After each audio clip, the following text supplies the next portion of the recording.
Hi mga ka-friendsters! Ako po yung lingkod, Will. At ako ulit si Camille. Ayan, at syempre ngayon, kasama pa rin natin ang country's most trusted pagdating sa Feng Shui, masterhanzcua. Ayan, pag-usapan natin ngayon ang last 6 na mga zodiac sa animal sign. Ayan, ito yung tinatawag na horse, sheep, at monkey.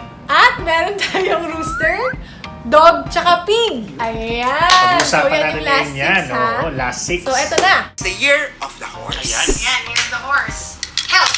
Health ng year of the horse this year, maganda rin po ang kalusugan ng horse. Very active din siya. Parehas po ng kanina na year of the rabbit. Ang year of the horse ngayon sa kanilang health, pagbantay lang po ang stomach, month of February, may mga small stomach issues ang mga year of the horse. Month of August, meron po silang small accident star mga year of the horse. Pagdating naman sa pinansyal ng mga year of the horse, maganda ang pinansyal dahil sa kanila po ang success or victory star. Wow, So kung gusto ng mga year of the horse, this year, kung gusto nyo may competitive kayo, sales kayo, gusto mo maging number 1, dagdagan ng sipag, tiyaga, konting feng shui lucky charm, no? Konting, syempre prayers pa rin, no? Kailangan pa rin maging mabuti tayo. Baka sa mga year of the horse, this will be a great, very, very good year. Sa mga year of the pag-ibig, year of the horse, masaya din po ang pag-ibig nila. Pag mga single horse ngayon, baka kailangan nila magsuot po ng rose quartz, ng mandarin ducks para ma-enhance natin ang pag-ibig luck ng mga year of the horse for 2021. Ayun. So kahit kalaban pala ni horse yung si ox, may maganda pa rin naman pala siya. Ang kalaban ni ox, si sheep, hindi si horse. Si horse last year. Last 2020, kalaban po ni horse, si rat. Si rat. Yeah. This year, very good na. Hindi na sila makaibigan. Nasa kanya star po ang mga good luck star pagdating sa finance. So horse this year, yes po, is a recovery year. Ngayong taon si horse. Last year kasi, direct clash. Talagang nabombard ng mga negative. Si horse last 2020, metal rat. This year naman, recovery year ni horse. Bukod pa sa recovery, may star na umupo sa kanya, star of victory or number 1 star. Siya na magiging number 1 o magiging victory. So mga horse ngayon, magandang taon to sa kanila. Ayun. Nice horse. Ang susunod natin is Year of the Sheep. Yan. Year of the Sheep.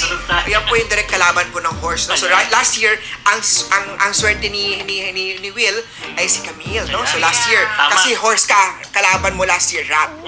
This year naman, kalaban naman yung rat.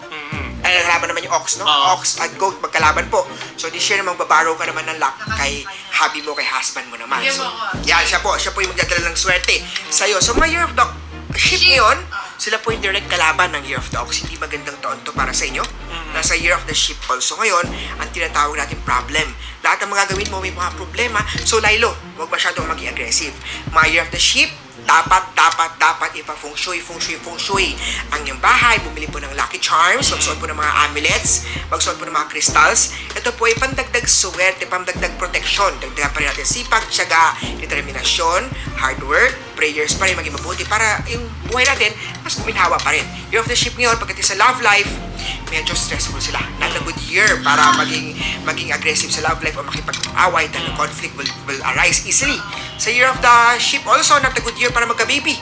Dahil pag baby born, ox, kalaban mo ang magiging possible na Magka-clash kayo ng baby. Magkaka-clash kayo. Just in case, kung meron na, syempre, blessing pa rin naman yun. Kung meron na, masaya naman, hindi ko pwede pa ibalik yun, no? Pero kung, kasi in case, pinaplano nyo lang naman, no? Nag-feng shui tayo, nagpaplano lang naman kayo. Baka advice lang naman, baka pwede gano'n. Baka sa after lang po ng ano. Tapos also sa opportunity, medyo wag na maging choosy sa mga work. Pag may magandang workman, kung okay ka naman sa work mo o kung may magandang workman, i-grab nyo na. Wag may mahirap ang mga opportunity na mag-miss out sa Year of the Sheep ngayon. So grab na ng opportunities. Ayun. Ang susunod natin is the Year of the Monkey. Monkey. Ang mga Year of the Monkey ngayon taon nito, mainitin ang ulo nila, mabilis uminit ang ulo nila. No? So, mga Year of the Monkey ngayon, very easily sila maging ma-irritate. That would lead to court case. Kaso, pag nag-away sila, minor na issue, pagka-awayan, dapat pwede pa mayroon pa mag-lead sa bloodshed o dugo-dugo. So, mga accident o madugo-dugo, nagkasugatan pa sila. So, iwas. Sa mga Year of the Monkey ngayon, chill ka lang. Mga Year of the Monkey, Year of the Dragon, Year of the Snake, Year of the Rat, Year of the Ox, Year of the Rooster, Year of the Pig at Dog. Ito mga sign na nasabi ni masterhanzcua, importante mag-display po sa bahay, opisina nyo po ng ox na symbol. Ox na symbol, Year of the Ox, Year of the Rat, Year of the Tiger, Year of the Dragon, Snake, Year of the Rooster, year of the monkey, year of the sheep, bawal ha. Year of the sheep kasi lang. kalaban. Lahat ng sign na 12 animals, sa 11 sign, pwede po mag-display ng year of the ox. That's the Except figurine. yung Except si sheep. Dahil si ox at saka si sheep directly magkalaban, if ang year of the sheep, goat, or ram ay mag-display po ng ox na symbol, ito po ay magdadala po sa bahay niyo po, sa office niyo po, ng problem. Pagka-year. Other sign, this will bring in fortune. Good luck, swerte sa inyo, pero if you're the year of the sheep, wag, no? So, year of the monkey tayo, balik tayo. Sa love luck ng mga year of the monkey, love nila, may hindi ng ulo ng year of the monkey. More understanding. Pag may sasabihin kang masakit na salita sa partner mo, sa wifey mo, sa hubby mo, medyo quiet ka na lang, chill ka lang, huwag mainit ng ulo. Alright? So, sa year of the monkey, kailangan nyo po agad pumunta po sa isang fengshui master nyo po para mabigyan kayo ng gabay. After ng year of the monkey, is year of the rooster. Hey, Rooster for business. Business. This year of the rooster, awesome, magandang year to sa business. Pwede sila mag-open ng business. Pwede Ano sila mga swerteng business? business sa swerte sa ox, no? This business pa rin, no? Yung kinalaman pa rin online. Online. Yung mga services nyo po, mga products nyo po, mga information nyo po, please post online pa rin sa mga year of the rooster dahil magandang taon to. Sa year of the rooster, nandiyan po sa kanila ang money and wealth star.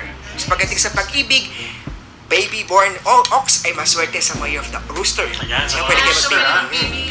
Pwede rin po magpakasal ang mga year of the rooster ngayon.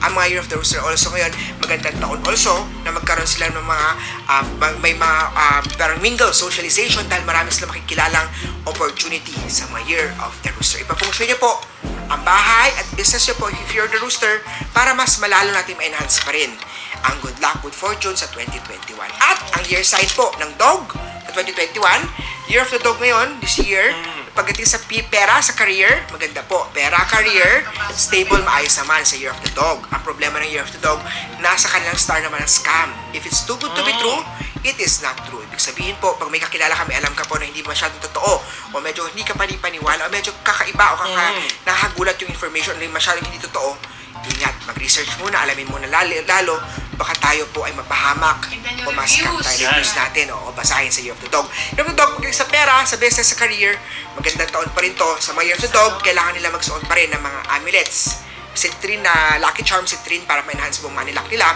Mga Year of the Ox also, kailangan nila mga amulets, mga lucky charm. Year of the Dog pa rin, Year of the Dog pa rin, kailangan nila para ma-enhance yung luck nila.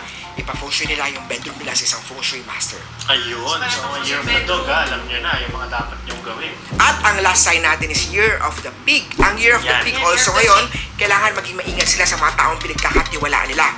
Sa friends. Kung sa friends ba nila, merong makagamit nila na pwedeng manakaw, mawala, ma-snatch. Ang mga Year of the Pig ngayon, medyo utuk-utuk sila sa mga opportunity. Kala nila, totoo, offer nila, yung pala, scam o loko rin. Para sila ni Dog, kailangan nila mag-ingat, extra ingat sa theft, cheating, betrayal, or robbery sa Year of the Dog at Year of the Pig. Natapos na natin ang 12 animal sign. Muli po, ito po meron tayong paalala ha. Muli po, meron tayong warning. No? Ito po gabay, patnubay lamang ni Master Hanz. Nasa inyong mga kamay pa rin nasa lalay ang inyong tagumpay.